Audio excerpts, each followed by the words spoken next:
Hey guys, welcome back to the channel and the video. Today is day 3 of our 100 days transformation program, which we call Project SHURU. And the last video we discussed about warm-up routine before running, and in this video we are discussing about what to do post running. So after running you can try out these stretches. Before we jump into the stretches, let's discuss little about why is it important to stretch after running. So during a run or a jogging, we are in one particular motion and keep moving in that particular motion, which stores stress in our joints and our muscles. So during the stretch, that particular stress goes away, our muscles get more supple and flexible. It improves the blood flow in our entire body. Also the lactic acid which gets stored during this run also gets released during the stretch. Also it relaxes us to an extent, and yes, it keeps our range of motion also pretty good. These are some of the reasons to stretch. Let's get into few stretches now. So the first one, which I am already doing it is difficult for some of us whose ankles are little stiff, so you can keep something under your ankles and do this particular practice. This already stretches the ankles, the quad muscles, and from there we can separate our knees little bit more wide out and try to reach our hands all the way further. If this is something which is making you feel more difficult, you can bend your elbows and make fist out of your palm and place them under your forehead. If you are very comfortable here, then keep pushing your hips back onto your heels and try to reach your chest and forehead down. Again, important point to be noted here is that not to keep taking the shoulder all the way close to your ear. Keep your shoulder relaxed away from your ear. This is often known as child's pose. So wonderful stretch to start things with. And of course you are not doing the stretching right after the running. Do some gentle walking. Let your heart rate return to normal. Post which you can go for the cobbler's pose, or the often known as butterfly stretch, bound angle pose. I'll show you from this angle. So bring the feet close to you, both feet pointing towards each other, taking the heels close to your body. Now trying to make your spine long, keeping the shoulders relaxed, stretching all the way up, and then as you exhale you try to make your spine more longer. Lengthen from the lower back, release the tension from the lower back, keep pushing the knees down. It's a very good stretch for the groins, the inner thighs, flexes the hip, knee. One common mistake which I see when we do this posture is that rounding the spine, which looks like this. So try to avoid it. Make your spine longer, and even arching would be a good idea here, keeping the shoulder depressed and then going forward as much as you can. Don't do what you see in front of in the videos or your instructor. Be always be respectful towards your own body and always listen to the body.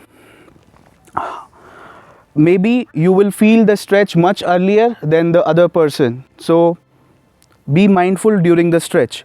All the stretches which we are doing, I would recommend to do them for at least for a minute at least, because I missed that point earlier.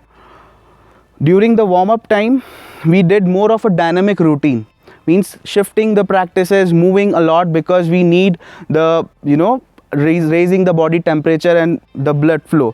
Now what we require after the stretch is longer static hold, so that it relieves the tension from the muscles, and muscles are also ready to get stretched after the running.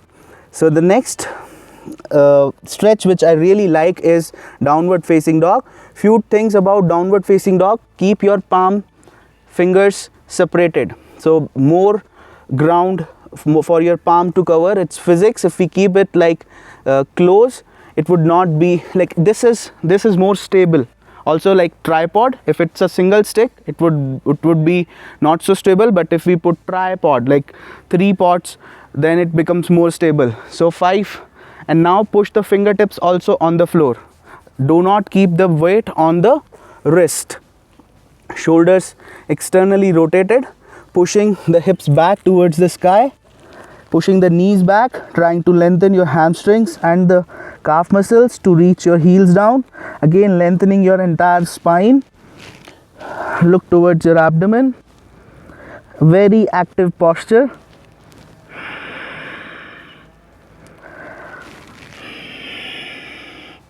There is one variation in downward facing dog which really shift the emphasis on unilateral leg, like single leg.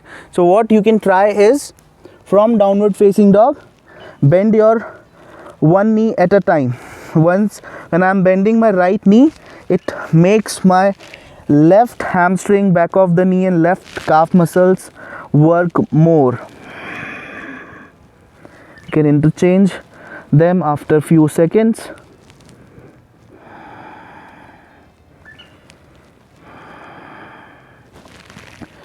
All right, the next stretch which we like right now we were stretching the posterior part of our leg.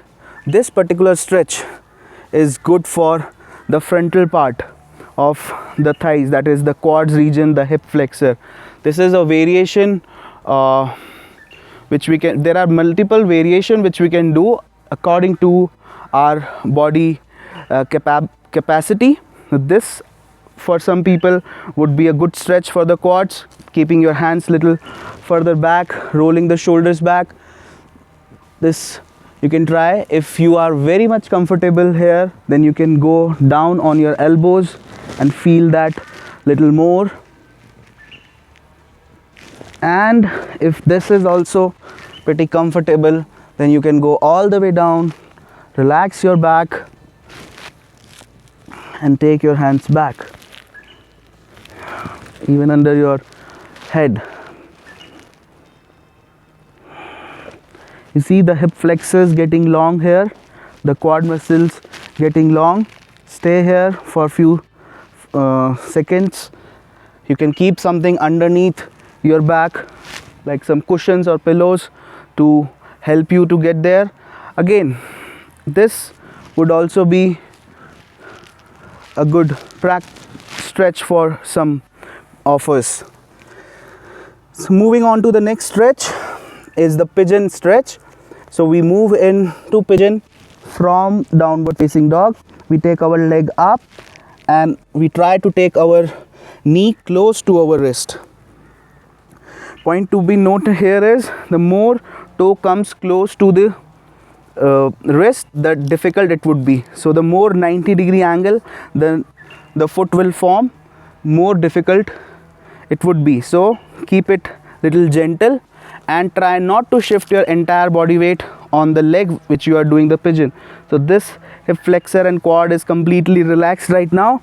I try to sit on both the hips evenly and try to bring the right hip flexor down this time, as I am doing it on the left side. And then back bend gets really difficult, so be gentle here. And then maybe you can go down on your elbows, or if you are very comfortable, you can go down all the way down.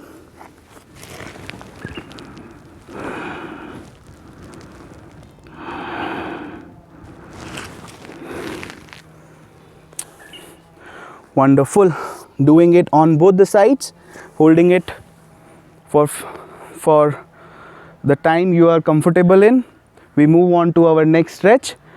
Alright, the next stretch which we are doing is a passive stretch to the entire posterior part of our leg, that is hamstring, back of the knee and the calf muscle. Before we start doing it, let's do some wind releasing pose on the single leg.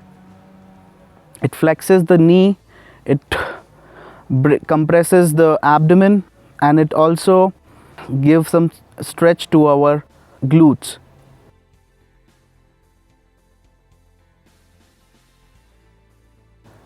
Once we are here for a few seconds. We can stretch the leg up. At this time we are trying to make our hamstring muscle long. Find it difficult to unbend the knee, you can slowly and gradually come up round your upper back and then grab your calf muscles or the part of the leg which you are comfortable in. The idea is to push the knee, like trying to lock the knee. So as we try to lock the knee, the hamstring muscle gets stretched. The toe should be pointing towards us so that it stretches the calf muscle. And the idea also is to keep the shoulders relaxed, because we don't want to stress the shoulder while we are de-stressing the calf muscle and hamstring. Keep the elbows bent, shoulders relaxed. If you are comfortable here, you can go back, hold it for a minute or so, and then bend the knee again. And then we try to use our opposite hand. So if I am on the left leg, I'll use my right hand, take the left hand to my shoulder level, trying to pull the knee more close to me, and at the same time onto the opposite side. So left knee comes towards the right, created a very relaxing stretch on the left glutes, and give a nice twist to the lower back, de-stressing the lower back.